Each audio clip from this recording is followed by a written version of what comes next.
सिद्ध बाहु राजन्य। अब ब्राह्मण ही धर्म है भाई। संसार से ब्राह्मण और गाय जब बिल्कुल इस पृथ्वी से मिट जाएंगे तभी समझ लेना कि धरती पलट जाएगी।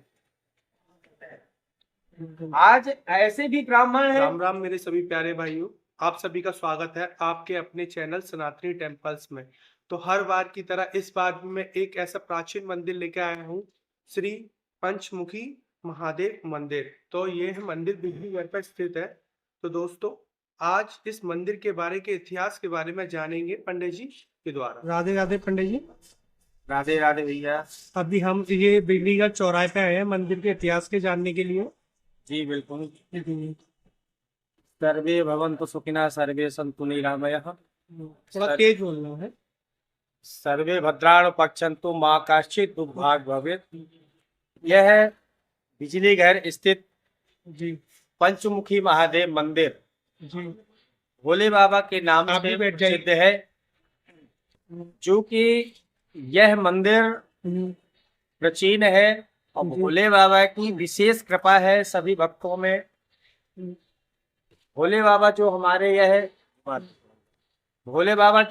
है प्राचीन है और यहीं से प्रकट है। यहीं से प्रकट है जी। इसी स्थान से ही प्रकट है वो। जी जो मन में श्रद्धा लेकर के आता है भक्त, उसको अवश्य ही मनोवांछित फल प्राप्त देते हैं भोले बाबा। जी और यह बहुत अच्छी जगह में है। यहाँ की पूजा सेवा नियमानुसार शास्त्रानुसार जी विधिवत होती है। जी जिसके पुजारी के रूप में भगवान ने हमें सेवा में रखा है। जी हमारे सहयोगी अनिल मिश्रा जी, जी ये भी भगवान के भक्त हैं और यहाँ नित्य भगवान की नियम से सेवा पूजा करते हैं। और सुबह मंगला आरती, श्रृंगार आरती और संध्या शयन आरती, 4 आरतियां विधान से होती हैं, जिसमें बहुत ज्यादा से ज्यादा संख्या में भक्त पधारते हैं और आरती पूजा का लाभ उठाते हैं। सभी भक्तों को राधे राधे। जहां तक यह सूचना आपको प्राप्त हो, एक बार अवश्य ही इस मंदिर में आने की कृपा करें।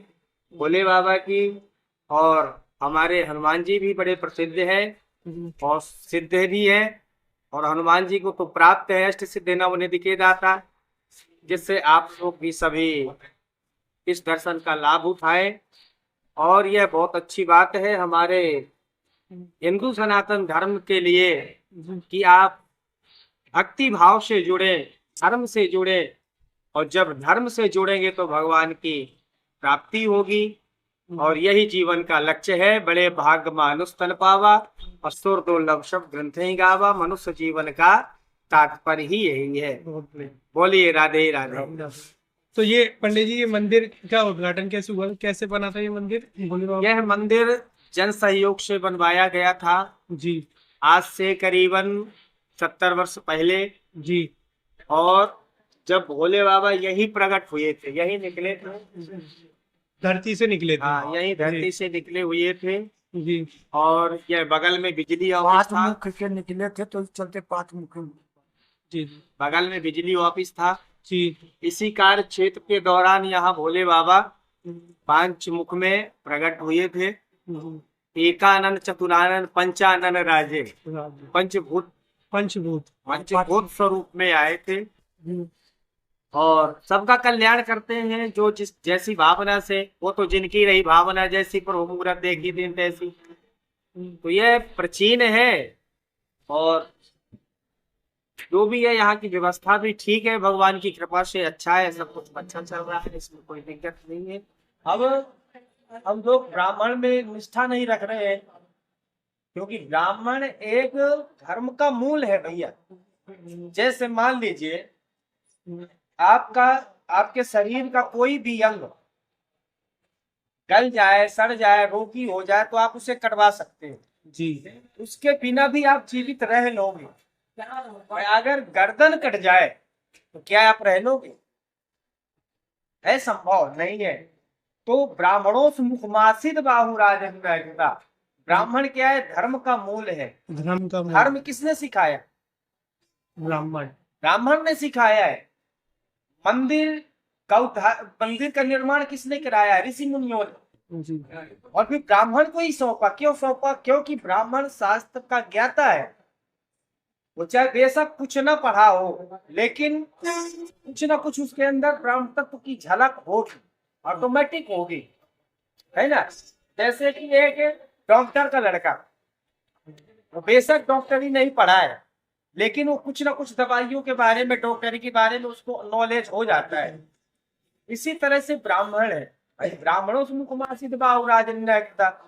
अब ब्राह्मण ही धर्म है भाई। संसार से ब्राह्मण और गाय जब बिल्कुल इस पृथ्वी से मिट जाएंगे, तभी समझ लेना कि धरती पलट जाएगी।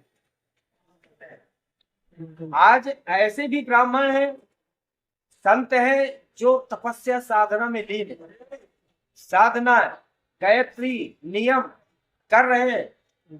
आप जैसे भक्त हैं जो मंदिर में आते हैं, जाते हैं, भगवान में श्रद्धा रखते हैं, बस यही धर्म टिका हुआ है। आज लोगों को ज्ञान नहीं होता। केदारनाथ घटना तो कितना बड़ा प्रमाण है, कोरोना कितना बड़ा प्रमाण है। पैसा वाले को ही कोरोना हुआ है ज्यादातर।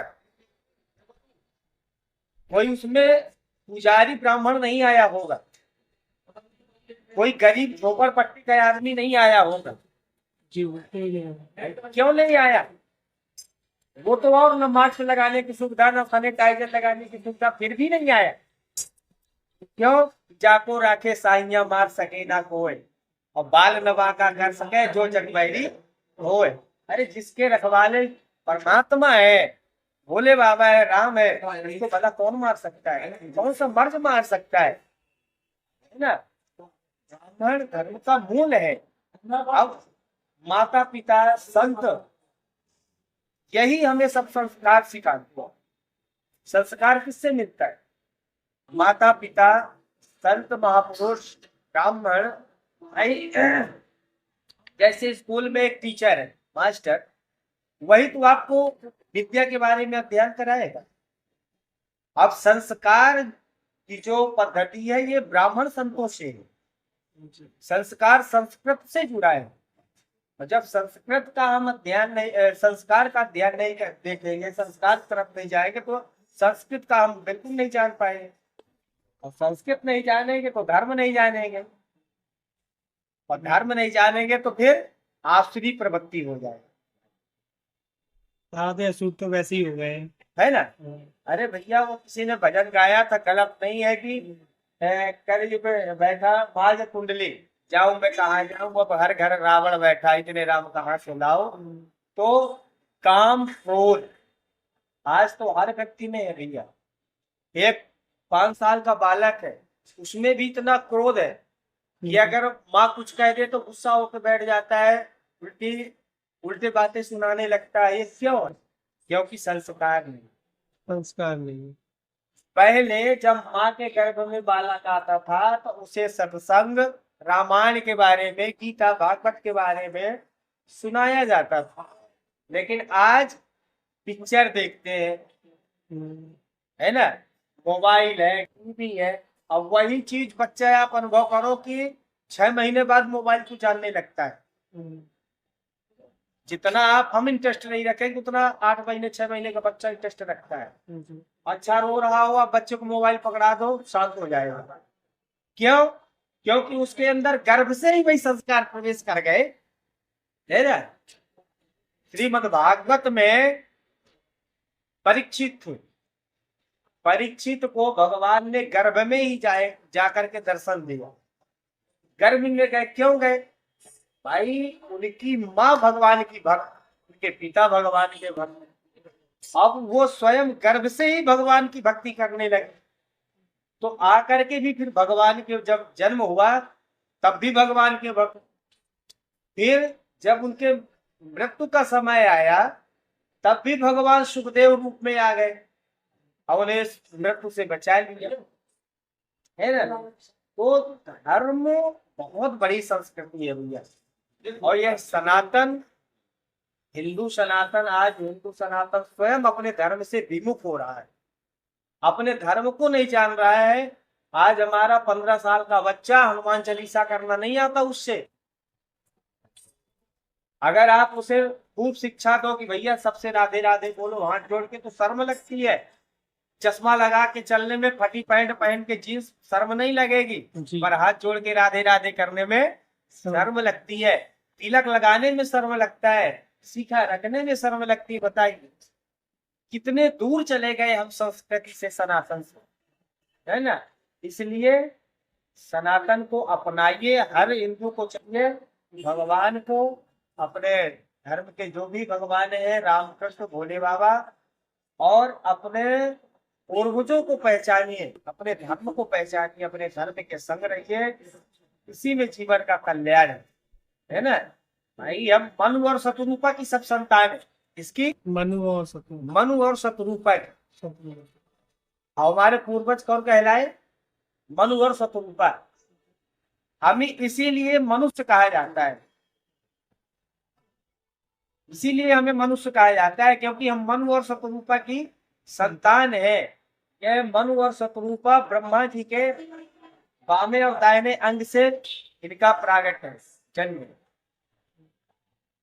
यह ब्रह्मा जी की संतान है मनु और शत्रुपा, और मनु शत्रुपा की संतान हम सब है। इसीलिए हमें मनुष्य कहा जाता है। ए सामने विद्या तपो ज्ञानम सिद्धम गुणो न धर्मः ते मृत्यु लोके भव भारभूता मनुष्य रूपेण प्रगच्छेरम्। अगर हम इन चीजों को नहीं मानते हैं, धर्म को नहीं मानते हैं, भगवान को नहीं मानते, तो मनुष्य रूपेण मृगश्चरन्। मृग माने पशु। अपने आप को बेशक कहते हैं कि हम मनुष्य हैं, मनुष्य, लेकिन हम मनुष्य कहलाने के अधिकारी कब है? जब अपने सनातन को, अपने धर्म को, अपने संस्कृति को पहचाने, तभी हम मनुष्य हैं, वरना हम पशु के समान हैं। इसमें बिल्कुल संशय नहीं। सही बात है बिल्कुल, है ना। इसलिए भगवान को ध्यान करना चाहिए, भजन करना चाहिए। नहीं आएगा तो जी।